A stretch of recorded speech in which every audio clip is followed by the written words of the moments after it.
بسم اللہ الرحمن الرحیم۔ المفعول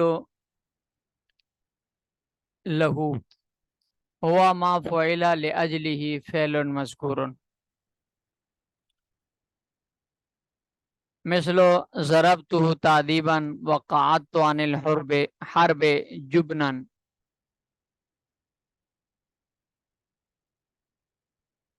یہاں سے مصنف رحمۃ اللہ علیہ مفاعل خمسہ میں سے چوتھی چیز مفعول لہو کو بیان فرما رہے ہیں۔ مصنف رحمۃ اللہ علیہ نے مفعول لہو کی تعریف کی ہے، ہوا ما فعل لاجلہ فعل مذکور، یعنی مفعول لہو وہ اسم ہے جس کے حاصل کرنے یا موجود ہونے کی وجہ سے مذکورہ فعل انجام دیا گیا ہو۔ ما فعل ہوا ما وہ اسم ہے کہ فعل انجام دیا گیا ہو لاجلی اس کی وجہ سے، اس کے موجود ہونے کی وجہ سے یا اس کو حاصل کرنے کی وجہ سے، فعل مذکور مذکورہ فعل۔ آگے دو مثالیں بیان فرمائی ہیں۔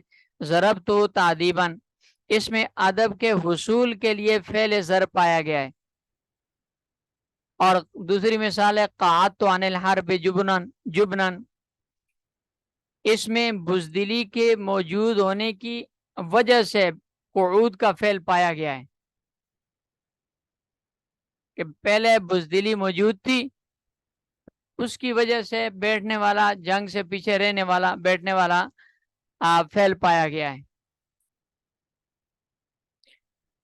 اصل میں مصنف رحمۃ اللہ علیہ نے یہ جو دو مثالیں بیان فرمائی ہیں، ضربتہ تعذیبا اور قعدت عن الحرب جبنا، ان دو مثالوں کے ذریعے مفعول لہو کی دو قسموں کی طرف ان نے اشارہ فرمایا ہے کہ مفعول لہو کی پہلی قسم وہ ہے جس میں مفعول لہو فعل مذکور کے لیے علت غایہ ہوتا ہے، یعنی خارج میں فعل کے پائے جانے کا باعث اور سبب، ذریعہ، یہ مفعول لہو ہوتا ہے۔ جیسے ضربت تعذیبا، اس میں تعذیب کا حصول خارج میں فعل ضرب کے پائے جانے کا سبب ہے، اور دوسری قسم کا وہ ہے مفعول لہو ہے جس میں مفعول لہو وجود فعل کے لیے علت مؤثرہ ہے، جیسے قعدت عن الحرب جبنا، اس میں جبن کا جو چیز ہے جبنا، یہ فعل قعود کے حصول کے لیے علت مؤثرہ ہے، یعنی اسی کی وجہ سے بیٹھنے والا، پیچھے جنگ سے پیچھے رہنے والا فعل پایا گیا ہے۔ خلافاً للزجاج فإنه عنده مصدر، مفعول لہو کے بارے میں اختلاف ہے کہ آیا یہ مفاعیل کی مستقل قسم ہے، جیسے مفعول بھی مستقل قسم ہے، مفعول فی مستقل قسم ہے، مفعول مطلق مستقل قسم ہے، آیا مفعول لہو بھی مستقل قسم ہے مفعول کی، یا یہ مستقل قسم نہیں ہے بلکہ دوسرے کسی مفعول کے تحت داخل ہے، اس میں اختلاف ہے۔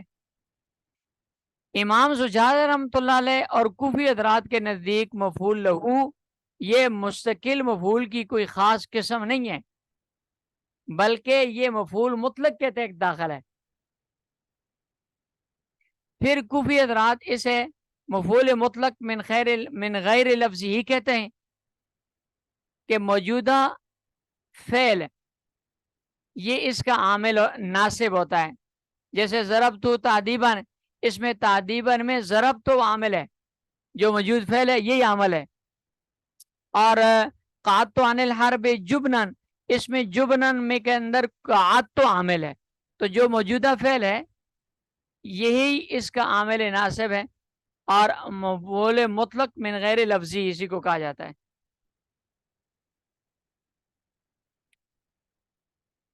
جبکہ امام زجاج رحمۃ اللہ علیہ کے نزدیک یہ مفعول مطلق ہے، لیکن مفعول مطلق نوعی ہے۔ کوفیوں کے نزدیک بھی مفعول مطلق ہے، لیکن امام زجاج کے نزدیک بھی مفعول مطلق ہے، لیکن کوفیوں کے نزدیک مفعول مطلق تاکیدی ہے، اور امام زجاج کے نزدیک مفعول مطلق نوعی ہے۔ نو بیان کرنے کے لیے، فعل کی نو بیان کرنے کے لیے، نوعیت بیان کرنے کے لیے. پھر یہ یا تو مضاف محذوف کی صورت میں ہے، یعنی اصل عبارت ہے ضربتہ تعدیباً کی، ضربتہ ضرب تعدیباً. تعدیباً مصدر مفعول مطلق ہے، اس سے پہلے مصدر ضرب وہ ہے بطور مضاف محذوف ہے، ضربتہ ضرب تعدیباً. اور اسی طرح قعدت عن الحرب جبنن، اس سے پہلے مضاف محذوف ہے، اصل عبارت ہے قعدت عن الحرب قعود جبنن ہے.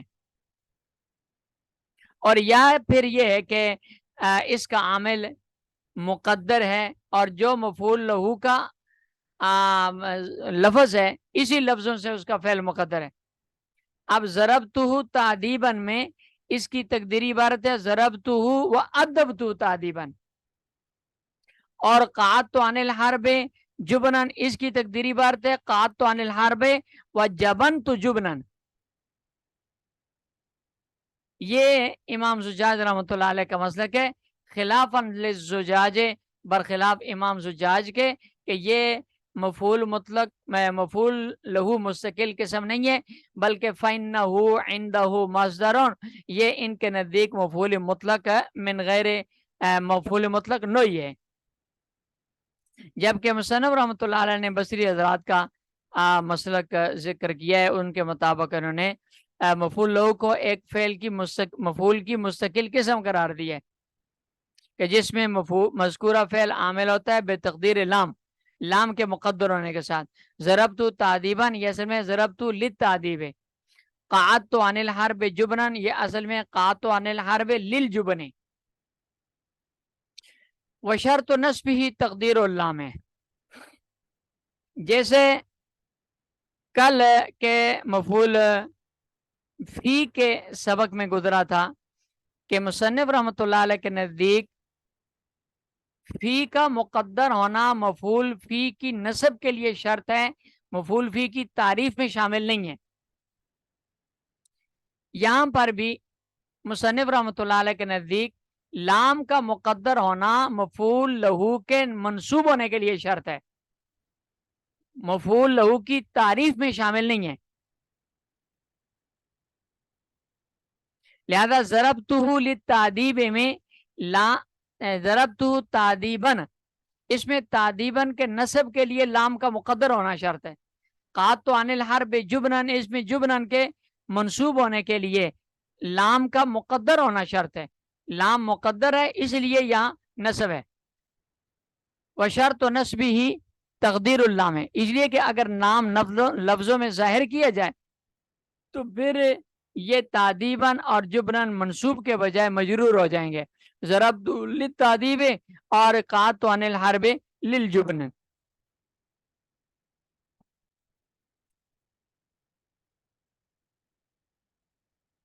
وشرط نصبی تقدیر اللام وانما يجوز حذفها اذا كان فعلا لفاعل الفعل المعلل به ومقارنا له في الوجود. یہاں سے مصنف رحمۃ اللہ علیہ مفعول لہو کے لیے لام کے مقدر ہونے کی شرائط بیان فرما رہے ہیں. فرماتے ہیں کہ مفعول لہو میں لام کے مقدر ہونے کے لیے دو چیزیں شرط ہیں، اصل میں تین چیزیں ہیں لیکن مصنف رحمۃ اللہ علیہ نے تیسری چیز کو ذکر نہیں کیا. جو انہوں نے دو ذکر کیے وہ یہ ہے کہ اذا کان فعلا لفاعل الفعل المعلل به، یہ پہلی شرط ہے کہ فعل معلل به یعنی جس فعل سے مفعول لہو واقع ہو رہا ہے اس فعل کا فاعل اور مفعول لہو کا جو فاعل ہے دونوں ایک ہوں، فعل معلل به اور مفعول لہو دونوں کا فاعل ایک ہو. نمبر دو، ومقارنا له فی الوجود، فعل معلل به اور مفعول لہو دونوں کا زمانہ ایک ہو. اب دیکھیں ضربتہ تعدیباً، اس میں تعدیب ادب سکھانا یہ مفعول لہو ہے، تو ادب سکھانے والا اور ضربتہ کا فاعل ضارب دونوں ایک ہیں، اور ضرب اور ادب سکھانے دونوں کا وقت بھی ایک ہے. جس وقت مار رہا ہے اسی وقت ضرب اس کو ادب سکھا رہا ہے.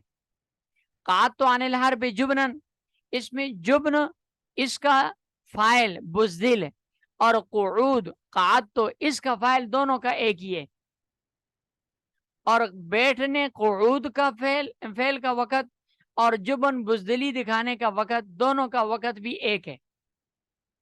تو مفعول لہو کے لیے لام کے مقدر ہونے کے لیے جو مفعول لہو کے نصب کے لیے شرط ہے، اس کے لیے یہ دو شرطیں ہیں کہ فعل معلل بھی اور مفعول لہو دونوں کا فائل بھی ایک ہو اور دونوں کا زمانہ بھی ایک ہو.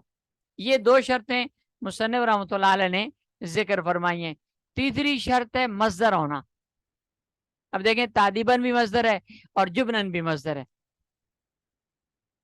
لیکن مصنف رحمۃ اللہ علیہ نے اس کے ممکن ہے شاید اس کے عام ہونے کی وجہ سے اس کو ذکر نہیں کیا.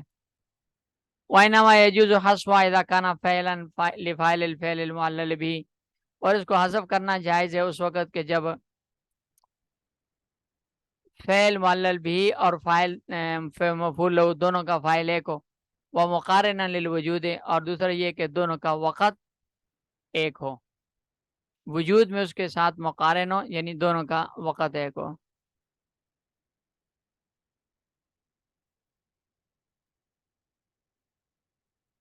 چلیں